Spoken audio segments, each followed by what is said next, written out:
Community Viewpoint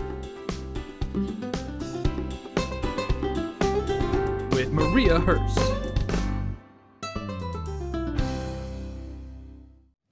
Hi, welcome to Community Viewpoint. I'm your host for this segment, Maria Hurst, and hopefully we bring you all kinds of cool information, stuff about our community. And tonight I want to just give you a couple of tidbits about our community, and then we're going to be joined by one of our most wonderful community partners here tonight who does a great job every year and spreading holiday cheer to our community children.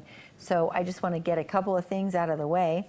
First off, by December 7th, it's Medicare open enrollment. So you need to figure out if you're going to change insurance, stay where you are, change your plan by December 7th. You need to contact the provider that you want by December 7th, because that is open enrollment. And if you don't do that, you'll have to wait all the way till next year. So by December 7th, Medicare open enrollment. Next thing was sometimes around the holidays or just during the year, some people need a little supportive services. The Division of Public and Behavioral Health has put out to their community partners a list compiled of all the mental health and behavioral and supportive resources for the community. It's a really nice comprehensive list. It has all your resources. Really good job they did on that. So if you're in need of that, call them. They are on Humahuaca. Their phone number is 751-7406 if you need access to this list. And the next thing is just a little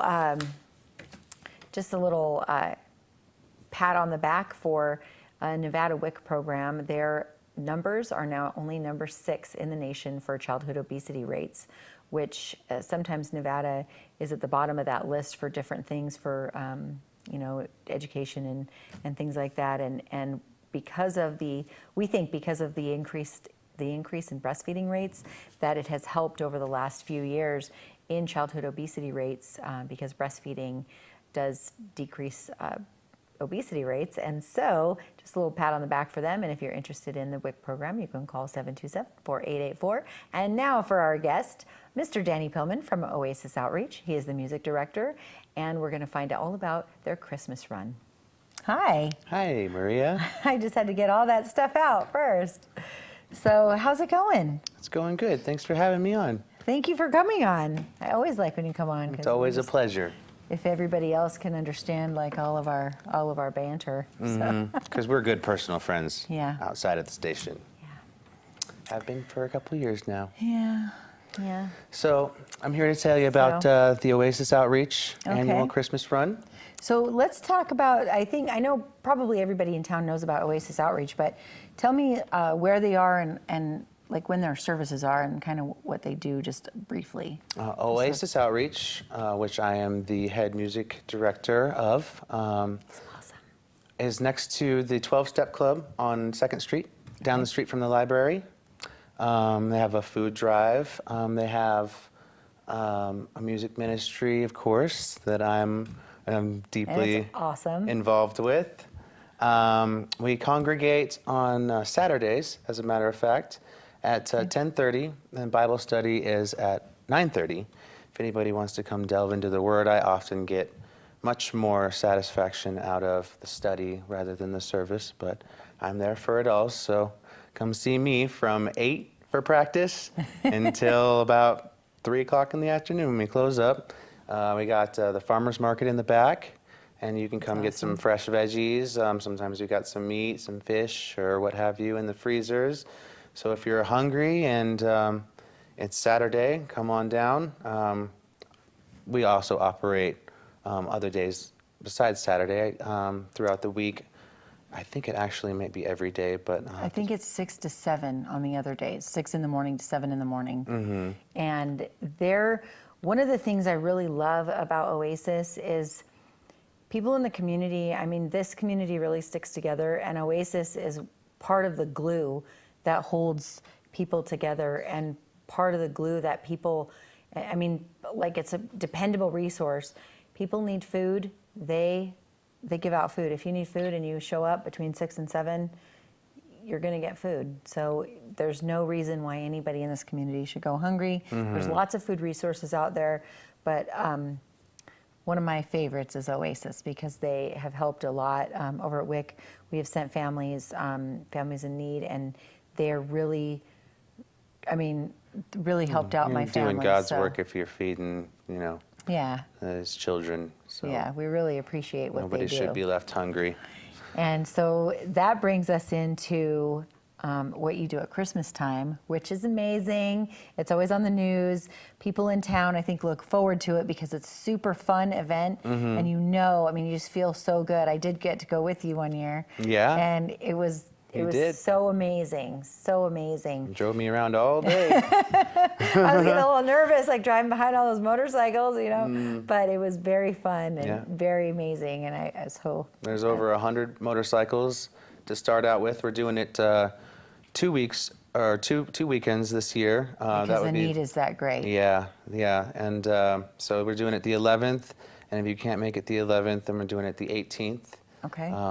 Both, I believe, are on a Sunday, and Santa Claus is going to be out there, and all his elves, and I'm going to have the acoustic guitar. So if anybody wants to come join in the Christmas caroling and just the good warm feelings that you get from watching Santa deliver all those toys to all those kids that wouldn't got a Christmas otherwise.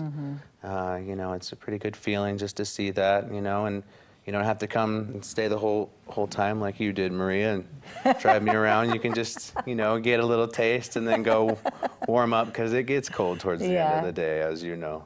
Yeah, it's a pretty amazing thing. It's awesome, and so many tears of joy from the families, and just really, really awesome experience. What we'd like to ask the viewers tonight is I think because there's been a lot of events this year, I don't know, but you have, what was it, 100, how many families do you have? 135 families this year. 135 families. So yeah, they're all booked up this year, and go to every door and sing to every family, deliver presents to every family. Yeah. So what do we need to support this event for this year? Well, it's maybe due to the election or certain things in the economy. Perhaps some businesses haven't been able to give as much as they had in the past for whatever reason. So they're a little short on funds this year. It's not quite as big as it was last year. They took advantage of the Black Friday sale, and they always get usually around 30 bikes.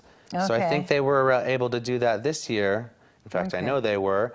But, and so they're always taking donations, and they're a little short this year, but God always provides. So no one's too worried about it, and I haven't heard too many people, be too concerned, but it is substantially smaller this year. So we are asking if anybody has any extra toys unwrapped, and then they can come either deliver them a Saturday night, which would be the 10th, or any time really, but Saturday night on the 10th is the first Christmas wrapping. You can come be one of Santa's elves and wrap and join in the fun, and there's scissors and wrapping paper and all the things necessary to wrap a perfect present, because I wrap the most perfect present. You should see it. Not.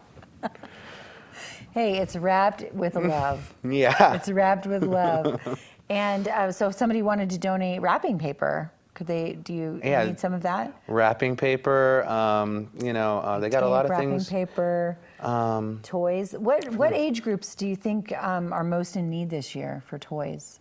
Age groups, I would say like 12 to 14, somewhere around there. Okay. As technology advances, Yeah.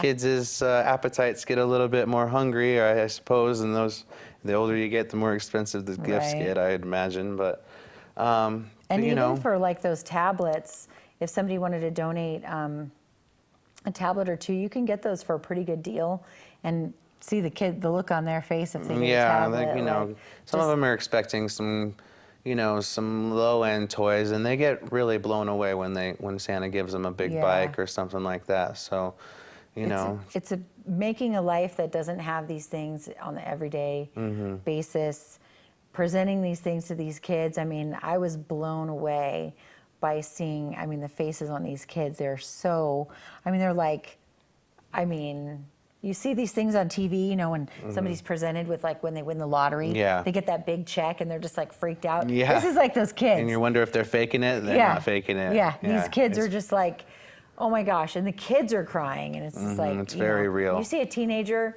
with tears of joy. I mean, it's like, you know, Yeah. teenagers don't usually get emotional. Yeah. But these ones do. Because it's unexpected, you know. Yeah. They hear about it and they expect something not quite as extravagant as 100 motorcycles pulling up in your front yard with Santa, Yeah. you know, leading the way, you know. So it's pretty cool. cool. And Pretty again, the cool. Christmas caroling, we always need carolers. We always need some extra instruments or guitars, either, Right. you know, walking around on Christmas or on stage with us otherwise. So Yeah. if you're not doing anything, and you don't have to play an instrument to come to church with us on Saturdays, but boy, the more the merrier, you know. Old-timey songs, banjo every once in a while. So I love that band. come bring your harmonica, come bring Oh, your yeah. spoons or your tambourine or whatever makes it more fun to, you know, smash those cymbals. I like the cymbals. Mm-hmm. Although he has, you know, the brushes on Saturday for the cymbals. Right, we give the drummer the brushes because they can I get a keep little referring loud. to him as the drummer, but Michael is now the drummer. I was the drummer. Yeah. I've been replaced. Oh, but you're still singing and directing. I'm still doing it. You're still the I didn't take it composer. too personally. So where can we get these toys dropped off at? On 2nd Street at Oasis? 2nd Street at Oasis is only open select times. I'm not positive on when those times may vary. Again, with the food drive, you would have to get a hold of my grandfather, as a matter of fact, at 775-727-6931. Okay. And he could give you the details if you want to donate or drop money off. Or the round-the-clock donation place would actually be, that would be 1820 East Bighorn. That's Prompt, Nevada 89048. You can mail there, but if you're going to mail, do it right away because it's getting close. The season is upon us. Yeah. Yeah, So- it's here. We were talking about this, and I was like, oh my goodness. It's like, and it comes at the same time every year, but, you know, every year we're like, where did the time go? So- And now our time is gone now. I'm getting the closing sign from Noah. Thank you, Noah Began, in the booth. And don't forget to watch your news every day at 5 o'clock and see Noah. He is our weatherman. So thank you, Danny, for joining us. Thanks, Maria. Get your donations over to Oasis Outreach and help some families have a wonderful, wonderful Christmas. We hope you have a wonderful Christmas. We'll see you next week. Happy holidays, everybody. Community Viewpoint with Maria Hurst.